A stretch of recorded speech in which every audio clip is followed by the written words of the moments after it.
ಎ9 ನ್ಯೂಸ್ಗೆ ಸ್ವಾಗತ. ನಾನು ಅಮೀನ್ ಶೇಖ್. ಇದು ಸರ್ಕಾರಿ ಹಾಸ್ಟೆಲ್ ನೌಕರರ ಮತ್ತು ಹೊರಗುತ್ತಿಗೆ ನೌಕರರ ಒಂದು ಹೋರಾಟ ಇಡೀ ರಾಜ್ಯದಾದ್ಯಂತ ನಡೀತಾ ಇದೆ. ಅದರ ಭಾಗವಾಗಿ ಇವತ್ತು ಬಿಜಾಪುರ ಜಿಲ್ಲಾ ಕೇಂದ್ರದಲ್ಲಿನೂ ಕೂಡ ಈ ಒಂದು ಹೋರಾಟ ನಡೀತಾ ಇದೆ. ನಮ್ಮ ಬಿಜಾಪುರ ಜಿಲ್ಲೆಯ 13 ತಾಲೂಕಿನ ಈ ಹಾಸ್ಟೆಲ್ ನೌಕರರು ಭಾಗವಹಿಸಿದ್ದಾರೆ ಈ ಒಂದು ಕಾರ್ಯಕ್ರಮದಲ್ಲಿ. ಮಕ್ಕಳಿಗೆ ಊಟ ಮಾಡಿ ತಯಾರು ಮಾಡಿ ಹಾಕಬೇಕಾಗ್ತಿರ್ತದೆ. ಹಂಗಾಗಿ ಕೆಲವು ಜನ ಅಲ್ಲಿ ಅಡಿಗೆ ಮಾಡ್ಲಿಕ್ಕಿದ್ದಾರೆ, ಇನ್ನು ಕೆಲವು ಜನ ಇಲ್ಲಿ ದಣಿ ಸತ್ಯಾಗ್ರಹ ಬಂದಿದ್ದಾರೆ. ಮತ್ತು ರಾತ್ರಿ ಏನಂದ್ರೆ ದೊಡ್ಡ ಪ್ರಮಾಣದ ಇಲ್ಲೆಲ್ಲ ರೋಡ್ ಮೇಲೆನೆ ಮನ್ಕೊಳ್ಳುವಂಥದ್ದು ನಡೆದಿದೆ. ಇವತ್ತಿ 3ನೇ ದಿವಸ ಇದು ಹೋರಾಟ ನಡೀತಾ ಇರೋದು. ಇವತ್ತು ಈ ಒಂದು ಹೊರಗುತ್ತಿಗೆ ನೌಕರರಿಗೆ ಒಂದು ಕಾಂಟ್ರಾಕ್ಟ್ ಬೇಸಿಕ್ ಮ್ಯಾಗ ಪೇಮೆಂಟ್ ಮಾಡ್ತಾ ಇದ್ದಾರೆ. ಇದನ್ನು ತೆಗೆದು ಹಾಕಬೇಕು, ಖಾಸಗೀಕರಣ ನೀತಿನೇ ತೆಗೆದು ಹಾಕಬೇಕು. ಮತ್ತು ಸರ್ಕಾರವೇ ನೇರವಾಗಿ ಇವತ್ತು ಸೊಸೈಟಿ ಮುಖಾಂತರ ಆಗಲಿ ಸರ್ಕಾರ ಆಗಲಿ ವೇತನ ಬಟವಾಡೆ ಮಾಡಬೇಕು ಅಂತೇಳಿ ನಮ್ಮ ಬೇಡಿಕೆ. ಮತ್ತು ಈ ಒಂದು ನೌಕರಿಗೆ ಕನಿಷ್ಠ ವೇತನ 31,000 ರೂಪಾಯಿ ಆಗಬೇಕು. ಮತ್ತು ಸರ್ಕಾರಿ ನೌಕರಿಗೆ ಸಿಗುವಂತ ಎಲ್ಲಾ ಸೌಲಭ್ಯಗಳು ಈ ಹಾಸ್ಟೆಲ್ ಕೆಲಸಗಾರಿಗೂ ಕೂಡ ಸಿಗಬೇಕು ಅಂತೇಳಿ ಈ ಒಂದು ಹೋರಾಟ ನಡೀತಾ ಇದೆ.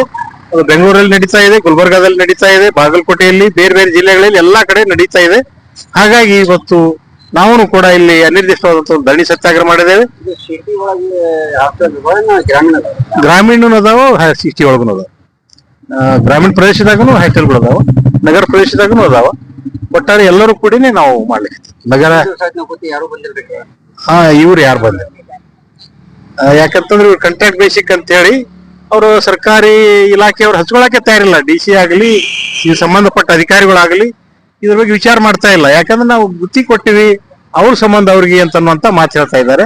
ಹಾಗಾಗಿ ನಾವು ಕೂಡ ಇವತ್ತು ಖಡಾಖಂಡಿತವಾಗಿ ಇದನ್ನು ವಿರೋಧ ಮಾಡ್ತಾ ಇದ್ದೀವಿ. ಖಾಸಗೀಕರಣ ನೀತಿಯನ್ನ ರದ್ದು ಮಾಡಬೇಕು, ನೇರವಾಗಿ ಸರ್ಕಾರನೇ ಪೇಮೆಂಟ್ ಮಾಡುವಂತ ರೀತಿಯಲ್ಲಿ ಮಾಡಬೇಕು ಅಂತೇಳಿ ನಾವು ಆಗ್ರಹ ಮಾಡ್ತಾ ಇದ್ದೇವೆ. ನನ್ನ ಹೆಸರು ಅಣ್ಣಾರ ಈಡಿಗರ್ ಅಂತೇಳಿ, CITU ಜಿಲ್ಲಾ ಅಧ್ಯಕ್ಷ. ಇವತ್ತಿಗೆ 4 ದಿವಸ ಆಯ್ತು ಧರಣಿ ಕೂತು. ನಮ್ ಸರ್ಕಾರಕ್ಕೆ ನಮ್ಮ ಕನಿಷ್ಠ ವೇತನ ನಮ್ಗ ಸೌಲಭ್ಯ ಕೊಡ್ಲಿ ಅಂತ ಹೇಳಿ ನಾವು ಈ ಜನತೆ ಮುಖಾಂತರ ನಾವು ಕೇಳ್ಕೊತಾ ಇದೀವಿ. ನಮ್ಗ ಕೆಲಸ ಹಾಸ್ಟೆಲ್ದಲ್ಲಿ ರೊಟ್ಟಿ ಮಾಡಕ್ ಹೇಳ್ತಾರೆ. ಹಳ್ಳಿ ಒಳಗ ಮೊದ್ಲೇ ಸಾಕಷ್ಟು ರೊಟ್ಟಿ ಜಾಸ್ತಿ ಮಾಡ್ಬೇಕ್ರಿ. ಆ ದುಡ್ದಷ್ಟ ಕನಿಷ್ಠ ಪಗಾರ ನಮ್ಗ್ ಕೊಡ್ಬೇಕಲ್ರಿ.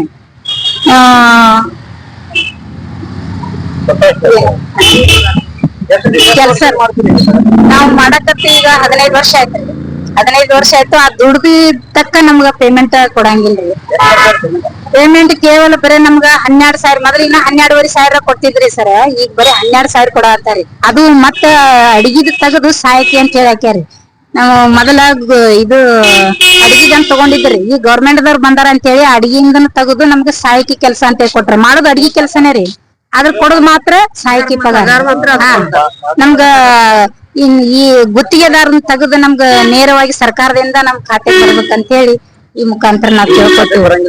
ರೀ ಇಲ್ರಿ, ನಮ್ದು ಅಂದ್ರೆ ಟೆಂಡರ್ ವತಿಯಿಂದ ಅವ್ರು ತಗೊಂಡು ಸರ್ಕಾರ ಕೊಡೋದ್ರೊಳಗ ಅವ್ರ ಅರ್ಧ ತಗೊಂಡು ನಮ್ಗ ಅರ್ಧ ಹಾಕ್ತಾರಿ. ನಮ್ಗ 12,500 ರೂಪಾಯಿ ಕೊಡ್ತಾರಿ. ರೊಟ್ಟಿ ಮಾಡ್ಬೇಕ್ರಿ.